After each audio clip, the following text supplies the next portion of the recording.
Luz, câmera, som, ação. Matinê. Tudo para ficar ligado no universo do cinema.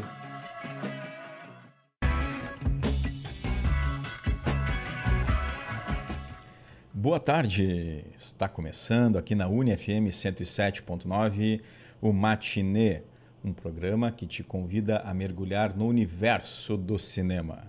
Eu sou Alexandre Macari e vamos juntos até às 3 da tarde.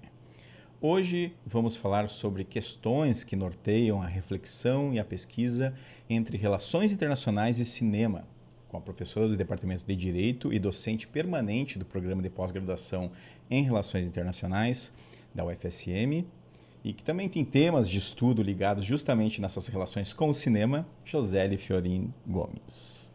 Não esqueça de seguir e mandar sua mensagem no Instagram, @Cinemac, soletrando CINEMACC, e também pelo WhatsApp das rádios da UFSM no número 55-3220-8106. O programa tem a produção de Débora Dalla Posa e Alexandre Macari. Na técnica, José Carlos Quartieiro, o Zezinho, empolgado hoje pelo visto, né? Daqui dá para ver ele feliz, radiante aí com o universo do cinema, estreou o filme do Ney Matogrosso, acho que, né, tem boas perspectivas aí.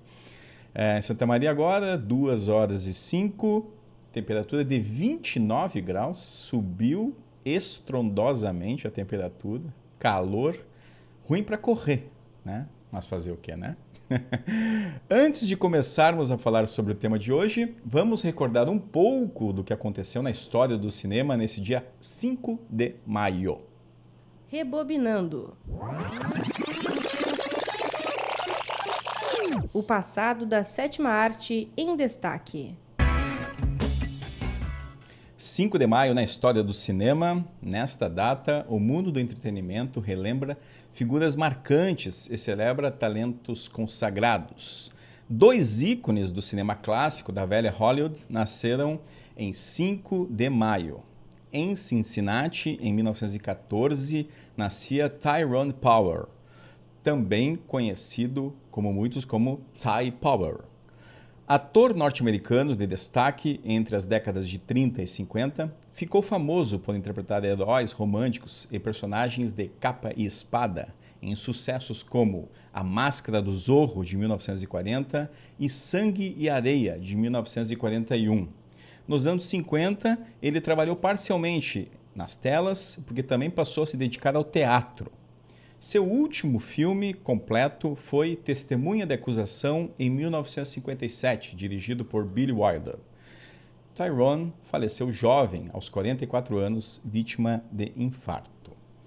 Em 1915, nessa data, também nascia Alice Faye, atriz e cantora que brilhou nos musicais de Hollywood e marcou a era de ouro do cinema, que o New York Times descreveu como uma das poucas estrelas que o cinema fez ela se afastar do estrelato no auge da carreira. Sua jornada começou no vaudeville, como corista, e logo conquistou seu espaço na Broadway, participando da edição de 1931 do filme Scandalous, de George White. Em 1934, assinou um contrato com os estúdios 20th Century Fox e se tornou uma das estrelas mais destacadas deste estúdio, brilhando em musicais como Alexander's Ragtime Band e Hello Frisco Hello. Em 1972, falecia Frank Tashlin, diretor, roteirista e animador, que contribuiu para a comédia norte-americana com trabalhos ao lado de Jerry Lewis e uma carreira sólida na Warner, principalmente na parte de animação. Entre os aniversariantes do dia estão grandes nomes do entretenimento atual. John Rhys-Davies faz 80 anos, famoso por seus papéis de coadjuvante, como Sala, o especialista em escavações e amigo de Indiana Jones, nos filmes Indiana Jones e os Caçadores da Arca Perdida, e também Indiana Jones e a Última Cruzada. E também por interpretar o anão Gimli em O Senhor dos Anéis.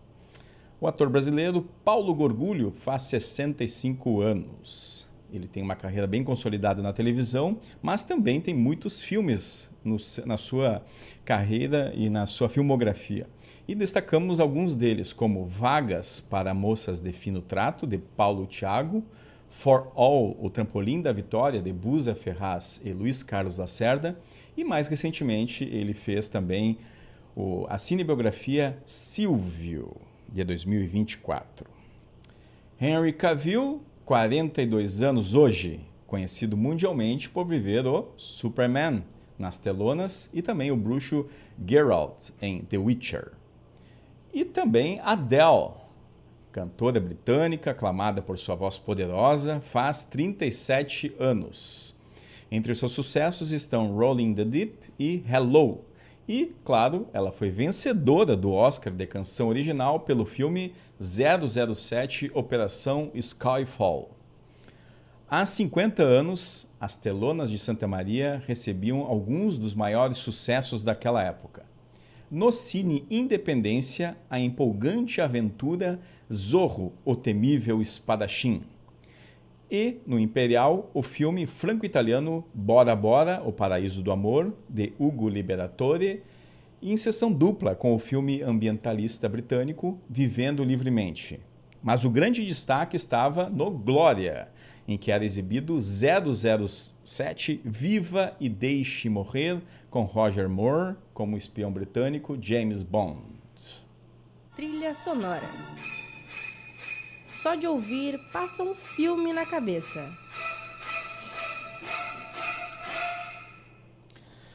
E nas nossas canções de hoje, selecionamos algumas músicas de filmes de 007. Começamos com a aniversariante do dia, Adele, pela música com a qual conquistou diversos prêmios, entre eles o Oscar de canção original em 2012. Fique então com Skyfall, música do filme 007, Operação Skyfall, dirigido por Sam Mendes. No escurinho do cinema. Matinê, na Uni-FM.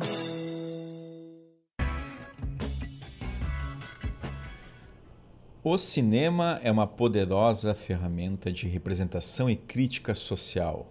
E seu diálogo com as relações internacionais e o direito é cada vez mais relevante. Por meio das telas, narrativas sobre guerras, tratados, direitos humanos, imigração, justiça e soberania ganham forma e alcance global.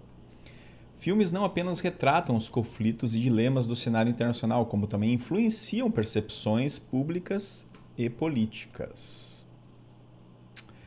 Do ponto de vista jurídico, o cinema expõe também tensões entre leis nacionais, normas internacionais, questiona sistemas de justiça e dá visibilidade a violações e resistências. Assim, ao unir arte, política e direito, o cinema se torna um espaço privilegiado de reflexão crítica sobre os rumos do mundo contemporâneo. Para conversar comigo sobre esse tema instigante está a professora do Departamento de Direito e docente permanente do Programa de Pós-Graduação em Relações Internacionais da Universidade Federal de Santa Maria, Joseli Fiorin Gomes. Tudo bem, Joseli? Tudo bem, Alexandre. Obrigada pelo convite, pela oportunidade de estar aqui. Uma boa tarde a todos e todas que estão nos ouvindo. Eu que agradeço, pela disponibilidade de vir até aqui ao estúdio para a gente fazer esse bate-papo sobre esse tema importante, Joseli, eu costumo perguntar sempre para o pessoal que vem aqui conversar comigo, Como começou a tua relação com o cinema? Qual foi tuas primeiras experiências na sala escura? Maravilha. Eu estava te contando, nos bastidores, quando falaste sobre o Cine Glória, e a Independência, me deu muita saudade, Justamente porque fizeram parte da minha infância e início da minha adolescência, antes de fecharem. Então, uma saudade, dos cinemas de rua, na nossa cidade, E eu tenho uma história curiosa, que infelizmente eu fiz parte, dos tristes momentos em que Santa Maria ficou sem cinema, Porque na época eu advogava para uma empresa, num escritório aqui da cidade, e que o nosso cliente era a empresa para a qual os cinemas da cidade deviam. E aí a gente executou essas dívidas e ia lá recolher todo fim de tarde ou fim de noite, com o oficial de justiça, os valores devidos pelo cinema. Na época era no Monet, O último acho que foi no Monet, se não me engano. Teve. E aí chegou um momento que ficou insustentável manter. Santa Maria, depois disso, ficou acho que uns 2 ou 3 anos sem cinema, né? Sim. Nenhum. Até voltarem, né, nos novos shoppings, enfim, as salas, né? Então tu fechou o cinema da cidade. infelizmente fiz parte desse Olha processo só, horrível. Que história curiosa. Né? Eu não sabia disso, viu? Eu uma amante do cinema, né? Como tu me perguntaste, né? Como é que é a minha relação com o cinema? Ela começa, né, na minha infância com o amor que meu pai tinha por filmes. Então, a gente sempre assistiu filmes em casa juntos, né? E a primeira vez que eu fui ao cinema, nós morávamos em Caxias do Sul, eu tinha acho que uns 6 ou 7 anos por aí, e ele me levou para ver o Lua de Cristal, né? Filme da Xuxa. Então, esse foi o primeiro filme que eu assisti numa sala de cinema, né? Que não foi em casa, na televisão de tubo, né? Ainda na sessão da tarde, né? Então, eu sempre fui eu ficava muito em casa sozinha. Minha mãe e meu pai ambos trabalhavam muito, ambos servidores públicos, né? Minha mãe professora, meu pai era policial civil. Então, eu ficava muito em casa sozinha de tarde, né? Depois da escola. O que eu fazia? Assistia a sessão da tarde, né? Assistia os filmes que passavam no SBT também, enfim. E acabei tomando gosto, depois de ir pela primeira vez a uma sala de cinema, né? Pela sala escura, aquela sala, né, onde você compartilha a experiência com os outros, né? Então, sempre foi algo que me encantou. E aí, passei a ser assídua frequentadora de cinemas de rua, né? E depois, infelizmente, cinemas de shopping também, quando é possível, né? E depois, né, passamos por essa mudança, né, tão importante, né, significativa, né, para nós que somos de uma geração, né, anos 80, 90, né? Agora, o cinema produzido por esses grandes, né, streamings. Sim. Então, hoje é cada vez menos frequente, né, o uso das salas de cinema pela maioria das pessoas, né? Porque é muito cômodo estar em casa, né, flipar ali no controle remoto aquele catálogo imenso de muitos streamings com filmes que recém estrearam, né? Daqui a um mês, isso, né? certamente Exato, a gente vai ter todos os filmes que estão, né, nos Os filmes cinemas ficam um hoje. período curto no cinema. Exato. E logo em seguida já vão para o Tanto streaming. que teve né? agora, né, como eu sou mãe de uma criança pequena, né, que vai fazer 3 anos, então eu não tenho frequentado muito as salas de cinema, justamente por isso, porque daí quando eu consigo me organizar com a minha rede de apoio para ir ao cinema, já saiu o filme. Acabou. Aí eu tenho que esperar vir no streaming para assistir, que foi o que aconteceu com a maioria dos filmes que foram lançados nos últimos 2 anos. São raros os filmes que ficam muito tempo em O cartaz. único que eu consegui ver no cinema desses últimos foi o Ainda Estou Exato, Aqui. eu ia comentar, porque esse ficou 4 meses em cartaz. Ficou bastante, né? Daí eu consegui me organizar para ir ver no cinema. E aí foi muito bom ter podido ver no cinema, né? Aquele impacto, realmente, eu acho que a tela grande, na sala escura, né? Com o som, né, de qualidade e ainda a experiência compartilhada com outras pessoas, né, que tu sentes ali a tensão ou a alegria, enfim, todos os sentimentos que o cinema provoca, é uma experiência completamente diferente, né, da gente assistir em casa, né, no conforto do sofá. Sem dúvida. É algo que a gente sempre incentiva aqui, né, em outros momentos também, que os jovens, né, eles aproveitem Exato. a existência do cinema ainda, né? Exato. Porque eu costumo sempre colocar, olha... Né, Sim, várias salas aqui no vou Brasil, né? A gente fechando. até comentava, né, Exato, salas em Porto Alegre que fecharam recentemente, né? Então é uma pena perder esses espaços, né? Mas como tu fez a ponte, Josélia, justamente do cinema com os teus estudos? Eu acho que isso foi uma coisa muito natural pelo meu gosto pelo cinema como forma de arte, né? E também pela música, né? Então as duas coisas, eu gosto muito de trilhas sonoras, né? Então eu adorei as escolhas de hoje das músicas que estão tocando no programa. Eu sempre fui muito atraída também por trilhas sonoras, tenho muitos CDs, né? Ainda sou velha do tempo do CD, né? Tenho muitos CDs de trilha sonora. Colecionadora, justamente. Eu diria isso, né? Mas eu não comprei mais, né? Então também não sei se posso me qualificar como colecionadora. Bom, né? tudo bem. Porque, né, eu não comprei nada novo, né? Mas tenho ainda muitos CDs que são trilhas sonoras de filmes, por exemplo, do Trainspotting. Que tem 2 CDs, né? Tem 2, eu tenho um só. Isso. Mas do Stealing Beauty, aquele filme de Beleza Roubada, do Bernardo Bertolucci. Então, tenho vários. Tenho CDs gravados e cassetes gravados com músicas que eram de filme. também. Então, tem muita coisa que relaciona as duas coisas. Sempre gostei muito de cinema e de música, né? E aí essa relação também com o filme intermediada pela televisão, né? Por ser, né, uma infância produzida muito ligada à televisão, né? Então, acho que isso foi uma coisa meio natural, que eu comecei a conectar questões que eu via nos meus estudos, na faculdade, enfim, nas pesquisas. E, mas isso eu vi em tal, né, filme, em tal coisa. E aí, quando eu me tornei professora, isso ficou muito evidente, assim, de começar a utilizar. E claro, porque eu já tinha tido experiências também na escola, especialmente, né, com professores maravilhosos de história, né, que sempre traziam filmes para a gente ver, né. Eu lembro que O Nome da Rosa, né, foi uma coisa muito comum, né, para o pessoal que estava no ensino médio. Trabalhar a Idade né, Média. O pessoal do ensino médio na década de 90, todo mundo assistiu O Nome da Rosa, né. E aí, né, comecei a fazer essas conexões e utilizar o cinema também como ferramenta didática. E aí, depois de começar a trabalhar com uma nossa amiga, né, em comum, a professora Cristine Zanella, né, quando a gente trabalhou lá em Porto Alegre juntas no Uniriter, ali eu comecei a também estudar sobre o cinema como uma ferramenta didática, não só algo que eu iria usar intuitivamente, né, na sala de aula, mas sim a partir dos estudos que a Cris começou a fazer com o Edson, coisas que ela desenvolvia contigo também. Então, a partir desse diálogo com a Cris é que eu comecei a pensar, de fato, no cinema como uma ferramenta pedagógica a ser explorada, especialmente no âmbito das relações internacionais, porque no direito já havia todo um movimento, né, como a minha formação originária é em direito, já tinha um movimento bem antigo de uso do cinema como ferramenta pedagógica. Mas nas RI, né, ainda eram poucos no Brasil que faziam isso. Tanto que, né, se a gente for olhar livros sobre cinema e relações internacionais, são muito poucos e uma grande referência é justamente a coleção que a Cris e o Edson organizaram, isso, né, isso. que tem 3 volumes. Eu participei do primeiro volume. Eu participei do segundo, eu acho. Acho que sim, isso. Eu tenho todos, adoro. E uso frequentemente com os alunos, né? Sempre, né?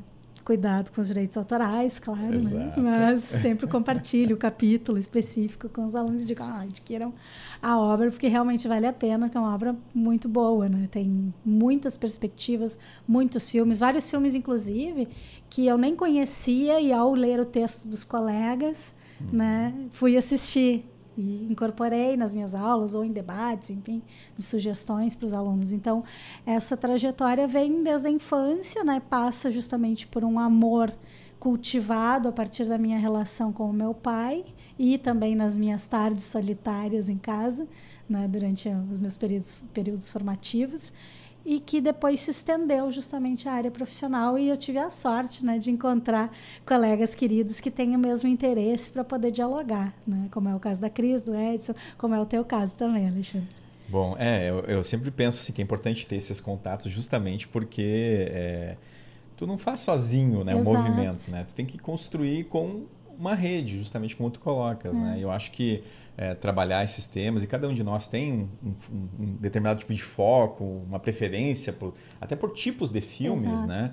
E entrando nessa questão dos tipos de filmes, Josélie, a gente ainda hoje recebe nas salas de cinema muito do cinema norte-americano, né? O cinema hollywoodiano ainda domina aqui as salas de projeção, pelo menos comerciais, aqui, tanto de Santa Maria quanto do Brasil como um todo, né? Como é que tu vê essas questões como que o cinema trata as questões de relações internacionais em seus filmes, por exemplo, como aborda questões de guerra, por exemplo. A gente teve um debate recentemente aqui sobre o filme palestino, Northernland, né? Que foi promovido pelo Diretório Acadêmico do Direito, né? Isso. E foi muito bom aquele debate, porque traz um filme palestino, né? Que é um filme que não circula pelas... Que não estaria, né, sendo viabilizado se fosse num cinema comercial de shopping, né? Exato. Mas assim, como tu vê, em geral as pessoas não consomem esse tipo de filme. Eles vão pelo que tá, ou no streaming, que tu destaca, que também boa parte da produção é hollywoodiana, ou sala de cinema, né? Como é que tu vê essas questões ideológicas muito presentes, assim, nesses filmes de Hollywood e, né, de que forma isso pode gerar, por exemplo, trabalhos de conclusão de curso, artigos? Eu acho que é muito visível, assim, essa é uma das coisas que eu sempre falo para os alunos depois que eu comecei a estudar, de fato, então, o uso do cinema como uma ferramenta pedagógica, foi algo que eu aprendi com a Cris e o Edson, justamente, de verificar, né? Ou seja, ser uma chave de análise quem produziu aquela obra, né? Ou seja, a parte, aquilo que está na tela ou como foi construído aquilo que está na tela em termos de fotografia, figurino, atuação, mas quem é que produziu essa obra? Quem é que financiou? Qual foi o estúdio? Né? Quem é que comprou o roteiro? Quem é que tem os direitos do roteiro, da adaptação, quando é no caso de obra adaptada, ou, né, do roteiro original? Enfim, então, acho que é importante a gente olhar justamente de onde vem o filme, né? Então, esses filmes que são trazidos pela indústria, né, norte-americana, estadunidense, né, você tem ali um direcionamento de uma visão de mundo, né? E até tem textos muito legais naquela coleção ali, coletânea organizada pelo Edson e pela Cris, que mostram justamente isso, né? De como certos personagens das relações internacionais, ou seja, como parte enorme do nosso mundo é vista a partir do olhar tido como central do europeu e do estadunidense, né? Mas principalmente do estadunidense, né? Então, me parece muito presente essa questão de que nós temos sempre que olhar qual é a produção desse filme, quem é que fez esse filme, porque o filme sempre vai retratar o olhar de alguém, né? Exato. O viés de alguém, né? Então a gente vê, por exemplo, nesses filmes, tu falaste dos filmes de guerra, né? Eles vão sempre retratar um herói, né? Alguém que foi lá salvar, levar a democracia, né? Essas coisas assim, e que, né, hoje em dia nem eles mesmos, né, já acham que tem democracia, se a gente for olhar mais de perto, né?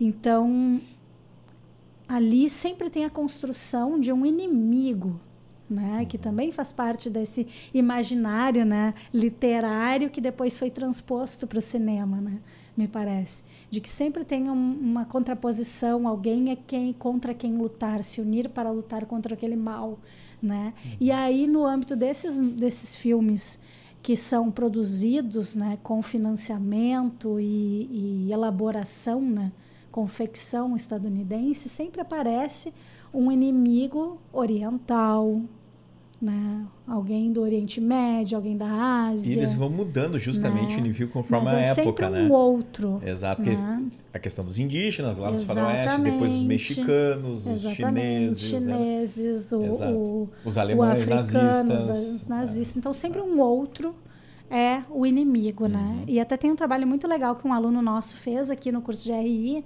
o Douglas Reichert. Ele está agora fazendo mestrado na PUC-Rio e ele fez um trabalho de pesquisa, iniciou comigo, depois fez com a professora Juliana Redim, também no âmbito do Migride, que é nosso grupo de pesquisa aqui da UFSM, pesquisa, extensão e ensino sobre acolhimento a migrantes, né?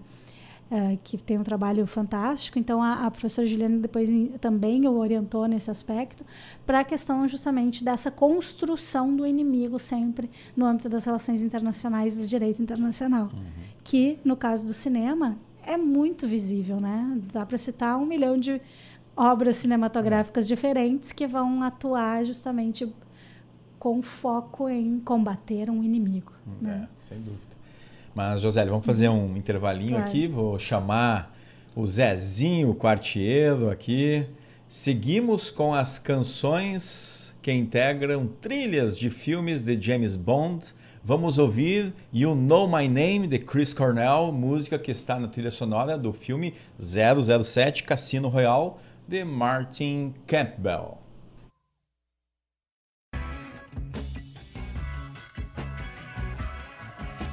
Muito bem, tá aí Chris Cornell. Essa música é marcante naquele filme Cassino Royale, Martin Campbell.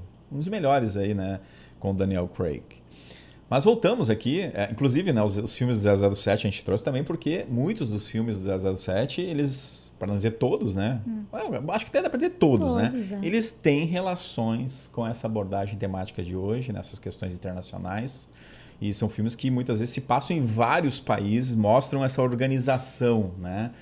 E, Josélia, assim, como é que tu percebe assim, os temas hoje a gente, né, tá vivendo aí um mundo em ebulição há alguns anos já, né, principalmente pós-pandemia. Mas quais são os principais temas assim que tu observa relacionando as questões de cinema e relações internacionais? Um tema que eu acho que a gente não pode deixar de considerar é a questão ambiental, né? As mudanças climáticas, tudo isso que a gente vem vivenciando, né? De forma mais próxima, né? Especialmente agora que fez, né, recém um ano de que passamos, né, pela última catástrofe climática aqui no estado. Então, acho que a questão ambiental e também pela questão da realização da COP30 aqui no Brasil, né, em Belém, no final do ano, eu acho que a questão ambiental está muito presente, né? E aí nós vemos diversos filmes que vão abordar essa questão, né? Desde aquele documentário lá do Al Gore, né? Uma Verdade Inconveniente. Até outros filmes mais mainstream que saíram ali durante a pandemia, né? Financiados por streamings, né? Como é o caso daquele Não Olhe para Cima, né? Don't Look Up, exato. que mostra ali um mundo que está vivendo uma mudança climática e que as pessoas estão negando, né? Os negacionistas, né? A ciência sendo desacreditada, sendo ridicularizada, né? E aqueles que estão no poder, para manter-se no poder, né, acabam até, né, reagindo de forma extrema, né? Sim. E a gente vê um final ali, para quem não viu, né? Eu recomendo muito que veja. Aquele que o filme final está se atualizando cada vez mais, né? É muito. Sabe, eu sempre digo para os meus alunos, nossa, vocês pensam às vezes que a ficção é uma coisa muito longe, mesmo aqueles filmes mais de ficção científica mesmo, tipo Blade Runner, né? Essas coisas assim, Exterminador do Futuro, né? O mesmo Star Wars, né? Que eu amo, né? Adoro toda a saga Star Wars, mas as pessoas acham, não, essas coisas, né, são fantasia, não é? Nunca vai virar a realidade. Olha, não sei se a gente não está muito próximo de ver várias daquelas coisas acontecendo no nosso dia a dia, né?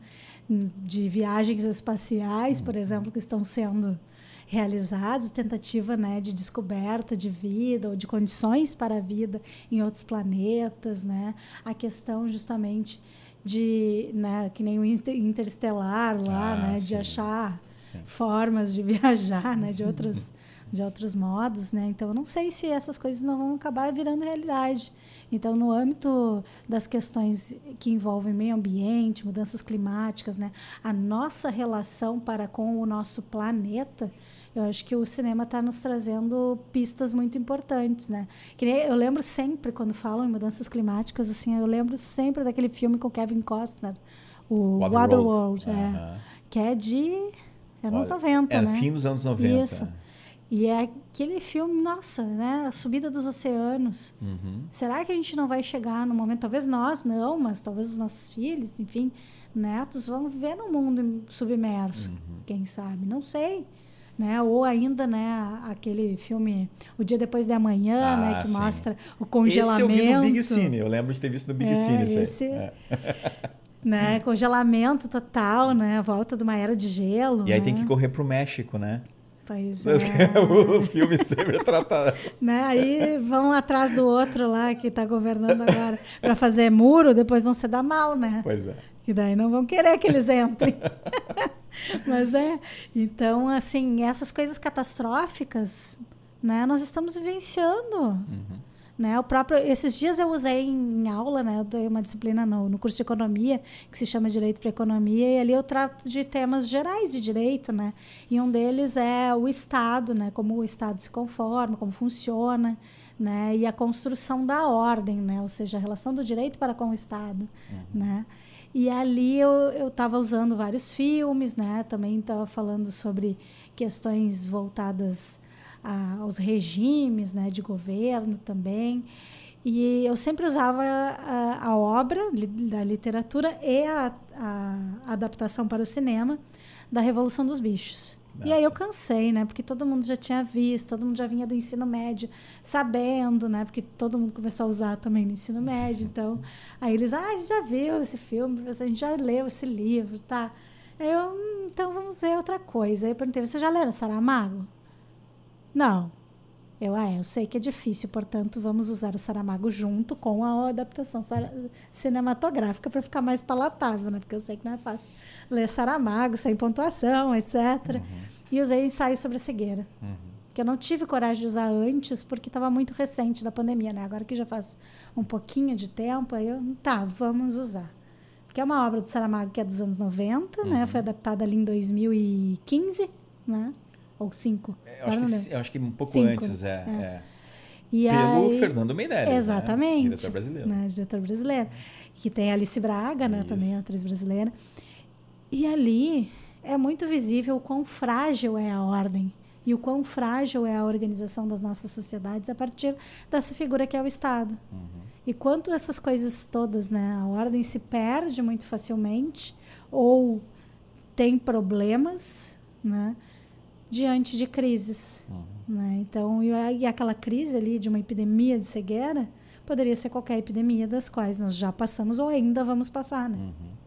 Então, foi uma reflexão, assim, que foi... Eu lembro, assim, eu disse para eles, eu não vou passar o filme todo, inicialmente. Aí, depois, eu pensei, não, mas eu vou passar o filme todo, porque aí vai ser mais impactante, né? Porque eu normalmente tenho feito assim, quando eu uso filmes, né? Passo um trecho ou outro e vou comentando, mas não passo o filme inteiro. Mas aí eu olhei para eles e acho que vocês não assistiram o filme em casa, né? E eu vou passar esse filme inteiro. E o silêncio mortal e a cara de atônitos no final, assim, foi incrível. Porque realmente é uma coisa que é muito próxima àquilo que nós vivemos na pandemia, né? Sem dúvida. Então, todo mundo lembra como se sentiu, né? Então, foi bem pesado, foi difícil, mas ao mesmo tempo foi bom por isso, porque provocou a reflexão que eu queria que eles tivessem, né?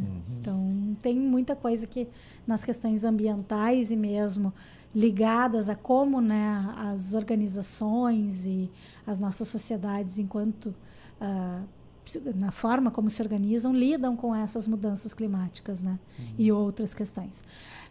E uma outra questão, acho que um outro tema das relações internacionais que está muito bem retratado no cinema e que precisa ser trabalhado sempre, são as questões das migrações, né? As migrações sejam forçadas ou voluntárias, né? Buscando uma vida melhor, buscando outras oportunidades, estão sempre muito bem retratadas no cinema, né? E mesmo também, quando a gente falava daquela questão da construção de inimigos, é sempre o estrangeiro também visto como um inimigo, né? E pensar, né, no nosso país aqui, que a gente tem uma lei de imigração muito recente, de 2017, e que, sei lá, era 2021, quando eu estive num congresso de Direito Internacional, e um colega nosso lá da Federal do Rio Grande do Norte, o professor Tiago Oliveira Moreira, ele fez uma pesquisa e via que ali em 2020 e 2021 ainda não se tinha aplicação concreta dessa lei de 2017, que ainda tinha juiz que aplicava a lei de 1980 do Brasil sobre imigrações, que era o Estatuto do Estrangeiro, que era uma lei da ditadura militar, que via o estrangeiro como uma ameaça. Né? Então, eu acho que dá para ver muito isso no cinema também, o estrangeiro como ameaça, o estrangeiro como um inimigo, né? Muitas vezes, e outras obras que já são justamente voltadas a gente ver esse lado humano, de que todos nós somos migrantes em algum momento da nossa vida, né? Queramos ou não. E se não formos até agora, um dia poderemos ser, porque justamente as questões de mudanças climáticas vão forçar muita gente a ter que migrar, porque as condições de vida não vão ser mais suportáveis, né, em determinados lugares, né? Que é o caso, por exemplo, ali de Tuvalu, né, que vai sumir. Né? A ilha vai sumir, e aí para onde vão aquelas pessoas? Elas vão ter que migrar. Então, elas estão sendo forçadas pelas mudanças climáticas a migrar. Os deslocamentos, né? Então, não é só a questão de refúgio, né? De pessoa que está sendo perseguida, né? Como é o caso, por exemplo, justamente do pessoal na Palestina, né? Tá sendo, ou o próprio caso das pessoas que hoje, né, conformam Israel, né? O povo judeu que foi perseguido durante outros períodos da história, né? Mas especialmente da história mais contemporânea, mais recente, né? Durante a Segunda Guerra Mundial ali, né? Então, não é só a perseguição por você fazer parte de um grupo social ou étnico, né? Ou político, mas também vai acontecer isso de a gente ser forçado a sair de onde a gente nasceu e sempre viveu, porque o nosso mundo mudou muito em função da nossa ação humana, e aí nós não temos mais condições de viver naqueles lugares, né? Então, como é que vai ser isso? Então, acho que as migrações, né, estão muito presentes. E pensar nessa dualidade de retratos que aparecem no cinema também é importante, né? De tanto o estrangeiro como aquele inimigo que se quer combater, mas ao mesmo tempo como uma pessoa comum, como qualquer um de nós, que está tentando ter uma vida melhor e outra chance, né? Então, por exemplo, aquele documentário, o Human Flow, que é muito legal, né? Ou todos os filmes que foram feitos sobre a condição dos africanos que tentam ingressar na Itália, né? Que até eu comentei um filme muito legal que é o Fogo no Mar. Né? Sim. Fogo Mare. Isso. E tinha um outro também que foi parte do mesmo ciclo de cinema que a Associação Italiana realizou lá na SESMA alguns anos atrás, antes da pandemia. Né? Foi em 2018 ou 19, por aí. Acho que foi 19, 18 e 19. Foi por ali. Então, teve vários filmes interessantes nesse sentido, de mostrar essa face humana, né? De quem são essas pessoas. E mesmo que aqueles agentes do Estado que estão ali cumprindo ordens, muitas vezes fazem porque tem que cumprir a ordem, mas não fazem porque eles não enxergam aquela pessoa ali. Né? Então, também tem várias questões que podem ser consideradas aí. Muito bem, Joseli. Nós teríamos assunto para a tarde toda aqui, né? Dá para falar de política internacional, de organizações internacionais, né? A gente estava comentando, né? Que a gente quer ver aquele filme ali que lançaram do G20, né? Do G20, com a Viola Davis, que eu não exato. sei nem o que esperar, né? Mas me parece que deve ser até engraçado de ver, né? Eu duvido que apareça, de fato, o que acontece no G20, né? Então, mas as relações internacionais perpassam por muitos tipos de temas e questões, né, que estão presentes no cinema. Muito bem, Joseli. Obrigado por ter vindo bater esse papo conosco aqui. E numa próxima aí, escolheremos um tema específico e ficaremos aqui o programa inteiro falando sobre esse tema, tá? Obrigado, viu, Joseli? Obrigada. Bom, agora, né, em Santa Maria, 2h48, 29 graus, segue alta temperatura. Vamos para o nosso giro do cinema. Agora é a hora do nosso giro do cinema, com a programação de cinema de Santa Maria e as notícias do mundo do cinema. Confira essas opções. As principais estreias da semana no Cinépolis e no Arcoplex são Homem com H, dirigido por Esmir Filho, cinebiografia de Ney Matogrosso. A obra apresenta uma intensa trajetória do artista, desde a infância até se tornar uma das grandes figuras da música e da cultura brasileira. O filme acompanha a origem em Bela Vista, no Mato Grosso, que hoje faz parte do Mato Grosso do Sul, né? E os constantes embates familiares em razão dos preconceitos do seu pai. O filme tem, né, como protagonista o ator Jesuíta Barbosa, em destaque fazendo uma atuação magnífica de Ney Matogrosso. O filme está tanto no Arcoplex quanto no Cinépolis. Outro filme que também estreou na última quinta-feira é Thunderbolts, dirigido por Jake Schreier. É uma história básica ligada à ideia de uma equipe de anti-heróis formada por personagens com passados problemáticos, habilidades únicas, e são recrutados, né, em determinado momento pela diretora da CIA, sendo forçados a enfrentar os maiores traumas e cicatrizes do passado em uma missão de alto risco. Tá aí mais um filme de super-heróis, no caso aqui anti-heróis, né? Mas que promete ter uma bilheteria considerável devido ao número de fãs. No elenco tem a Florence Pugh, o Sebastian Stan e o David Harbour. Outros filmes que estão em cartaz aqui nas salas de cinema comercial são o sucesso de bilheteria, um filme Minecraft, o filme de terror Until Dawn, Noite de Terror, a obra de ação O Contador 2, todos esses filmes estão tanto no Cinépolis quanto no Arcoplex, e segue em cartaz apenas no Cinépolis o filme Pecadores, dirigido por Ryan Coogler, com Michael B. Jordan e Hailee Steinfeld.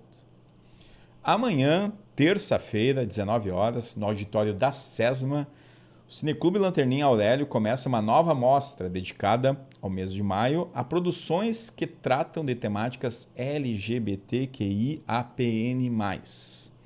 Abrem esse ciclo 3 curtas-metragens. Deus Não Deixa, do diretor Marçal Viana, Estamos Todos Aqui, com a direção de Chica Santos Andrade e Rafael Melim, e Hoje Eu Não Fico no Vestiário, dirigido por Nicole Lopes. Lembrando que as sessões ocorrem no auditório da SESMA, sempre às 19 horas, e a entrada é gratuita.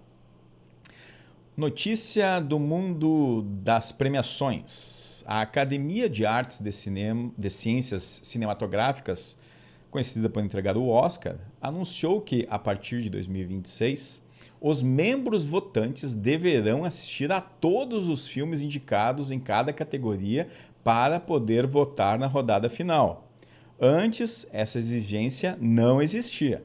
A decisão busca tornar o processo de votação mais justo, após críticas e relatos de que alguns votantes não assistiam a todos os concorrentes.